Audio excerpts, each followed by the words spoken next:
UFC 295 takes place this Saturday at Madison Square Garden, and it is sure to be fireworks. Current consensus odds have Alex Pereira as a slight betting favorite against Jiri Procházka. Based on their fighting styles, I do not see this fight going the distance. Both men have extensive fighting experience, with Procházka having a Muay Thai background and total of 33 MMA fights, several with Rizin Fighting Federation in Japan at both the light heavyweight and heavyweight divisions. Alex Pereira, meanwhile, has had a total of 10 MMA fights and 40 kickboxing fights altogether. Pereira was the first fighter in Glory kickboxing history to hold the belts in two divisions simultaneously. If he wins this Saturday, he will cement himself as a cross-combat sports icon by winning belts in two weight divisions once again. Procházka is a devoted follower of Bushido, the moral code of the samurai. He prides himself as being a true modern-day warrior and incorporates many unorthodox techniques in all of his fights. His footwork is swift, and he uses a variety of martial arts skill sets, all while throwing unpredictable strikes that are very difficult for his opponents to decipher. Looking at each fighter's attributes, Procházka is 5 years younger than Pereira, but both men are very similar in both height and reach, with Jiri having a 1-inch reach advantage and Alex having a 1-inch height advantage. They are both big, physical strikers with true knockout power, which is what makes this matchup so exciting to predict. While Jiri lands an average of 5.7 significant strikes per minute, Pereira carries an astounding significant strike accuracy of 62%, which lands him in the top 5 of all UFC fighters in that category. It is very possible that with Jiri's aggressive fighting style and always on the hunt for a knockout finish, Pereira catches him with sniper-like precision straight to the chin. There is a reason why they call Pereira Poitin, which means hands of stone. It is also possible that Pereira won't be accustomed to Procházka's very unique way of fighting and his ability to attack from many different angles. Procházka is good at using his hands and awkward movements to confuse his opponents and cause them to make mistakes. He could very well push the pace and create some chaos in order to find an opening and use his killer instincts to put Pereira to sleep. Notingly, Procházka has absorbed almost 2 significant strikes per minute, more than Pereira has, which could be detrimental when going against an accurate striker such as Poitin.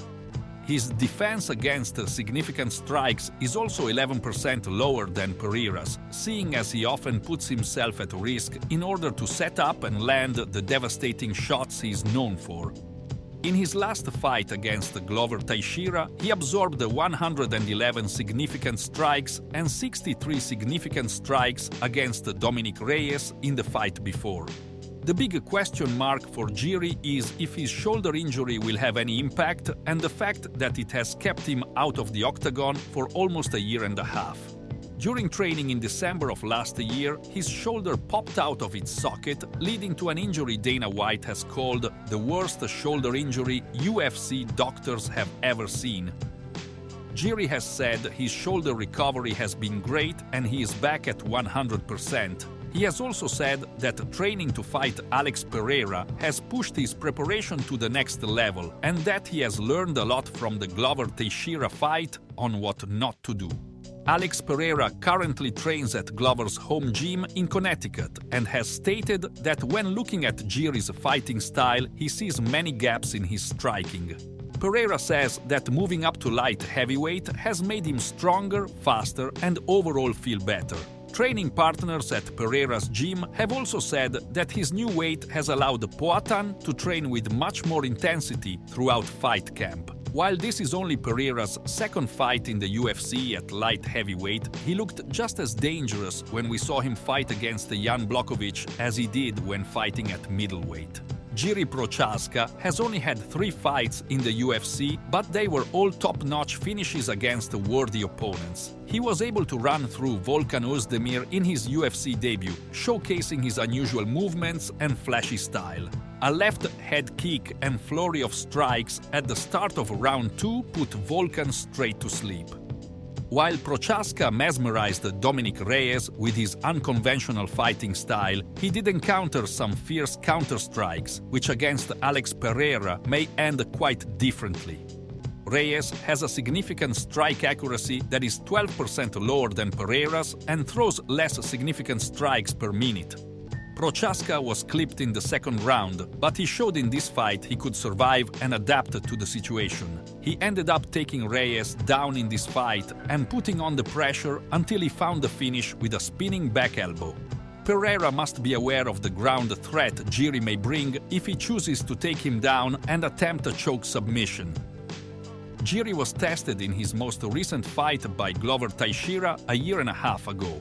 Glover put him in severe trouble at one point in the fight, but Jiri turned the tide through relentless body work and holding his own on the ground against the MMA veteran. He was able to find an opening and seize the opportunity for a rear naked choke. I do not see Pereira giving Procházka the same opportunity in this fight on Saturday or leaving his body open. Glover has surely been helping Pereira prepare for this fight, and there will definitely be motivation for revenge.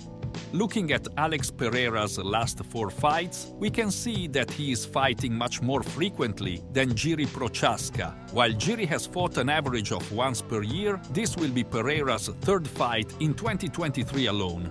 Poatan's debut fight at light heavyweight against Jan Blachowicz 4 months ago resulted in a split decision win. He overcame early challenges from Blachowicz as he was taken down quickly and had to defend against multiple submission attempts.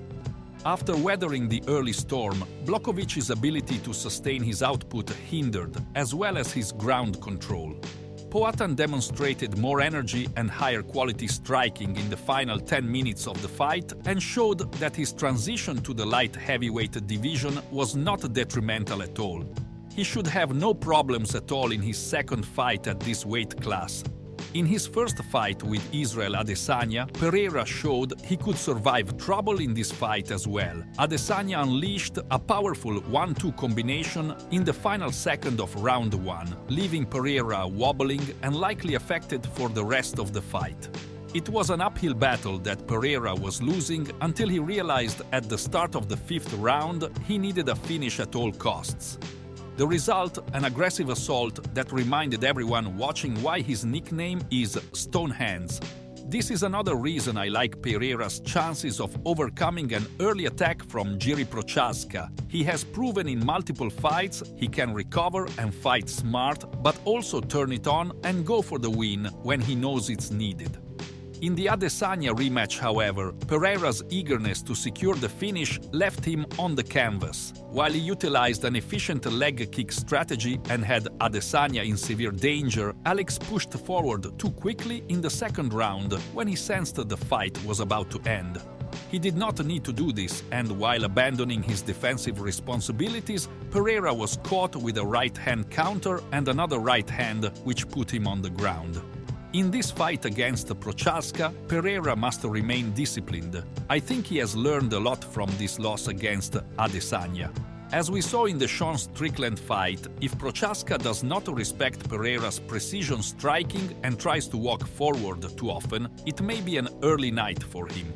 Pereira has exceptional patience, and we saw how he methodically deployed body and leg kicks against Strickland in order to disrupt his rhythm and land a fearsome counter-strike that ended the fight in under 3 minutes. While Strickland had a difficult time adjusting his game plan mid-fight, I think Procházka will adapt on the spot if put in the same situation. The Las Vegas odds makers have this contest as basically a toss-up, with the odds slightly favoring Alex Pereira. In my opinion, this is rightfully so. Procházka may open the fight guns blazing and confuse Pereira with his unique movements, but we know Pereira is highly experienced and should not be fazed. Jiri historically absorbs a large number of shots, and against Poatan, that is a recipe for disaster. I see Alex Pereira winning this fight by knockout or TKO in 4 rounds or less. Thank you for watching, and please like and subscribe for more content like this.